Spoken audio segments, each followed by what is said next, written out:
Corona virus या कोविड-19 से आज पूरा देश लड़ रहा है, पर याद रहे हमें बीमारी से लड़ना है, बीमार से नहीं। उनसे भेदभाव न करें, उनकी देखभाल करें। DJ Satish exclusive।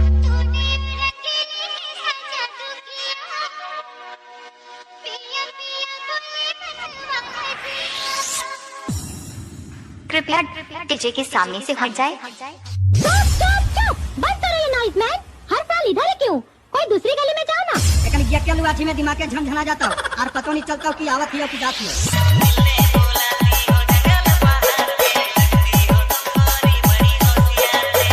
DJ Satish exclusive।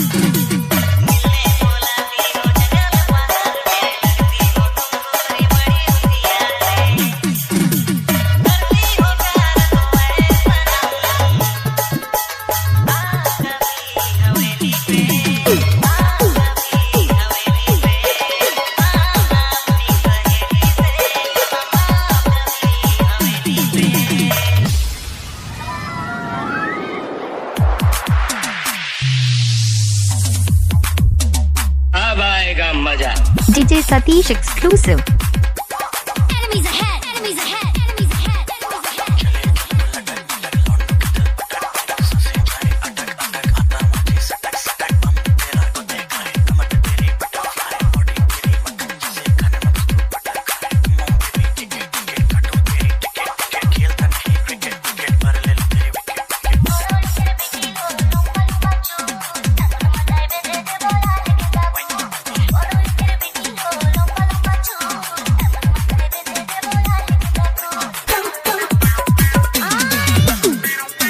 Mixed by DJ Satish।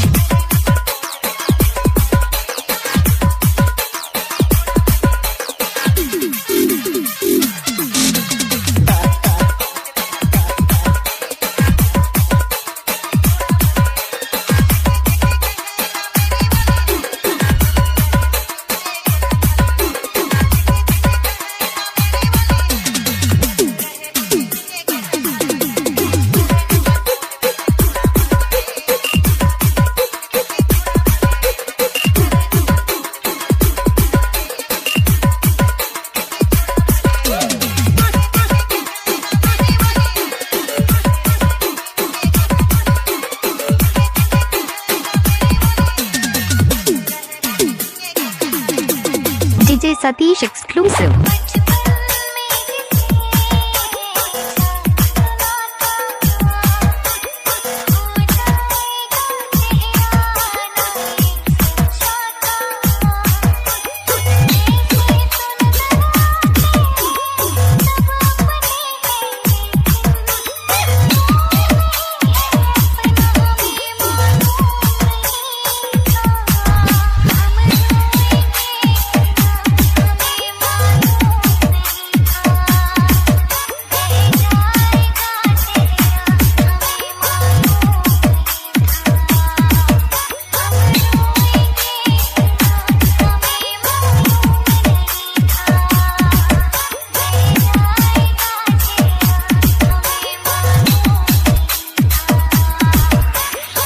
थूकता हूँ तेरी सूरत पे।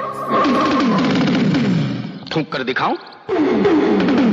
हवेली पे आ जाना।